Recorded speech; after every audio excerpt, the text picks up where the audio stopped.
Hi friends! ఇది మీరు విన్నారా? ప్రముఖ నటుడు ఆర్. నారాయణమూర్తి గారి స్వీయ దర్శకత్వంలో రూపొందిన చిత్రం 'యూనివర్సిటీ పేపర్ లీక్'. ఈ సినిమా 2025 ఆగస్టు 22వ తేదీన థియేటర్లలో విడుదలైంది. కాగా ఇటీవలే ఈ చిత్ర బృందం ప్రెస్ మీట్ నిర్వహించింది. ఆ కార్యక్రమానికి బ్రహ్మానందం గారు ముఖ్య అతిథిగా హాజరయ్యి ఆర్. నారాయణమూర్తి గారితో తనకున్న అనుబంధాన్ని ప్రేక్షకులతో ఇలా పంచుకున్నారు. అందమైన హీరో ఎవరని అడిగితే నారాయణమూర్తి గారి పేరు చెబుతాను. అందం అంటే గ్లామర్ కాదు, మంచి మనసు. నాకు నారాయణమూర్తి గారు 40 సంవత్సరాలుగా తెలుసు. నిరంతరం ప్రజల గురించే ఆలోచిస్తారాయన. ఈ సినిమా కూడా పేద ప్రజల కోసమే తీశారు. ఇది ఎంతో అందమైన సినిమా. ఈ సినిమాలో నిజాలుంటాయి, బూతులుండవు, జీవితపు లోతులుంటాయి.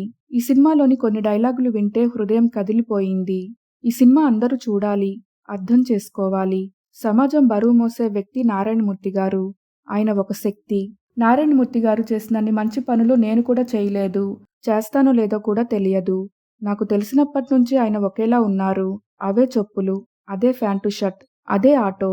ఒక్క సినిమా హిట్ అయితే ఈ రోజుల్లో మనం ఎలా ప్రవర్తిస్తామో అందరికీ తెలుసు. తన 40 సంవత్సరాల కెరీర్‌లో ఎంతో మంది ఎన్నో ప్రలోభాలు పెట్టినా వాటికి తలొంచలేదాయన.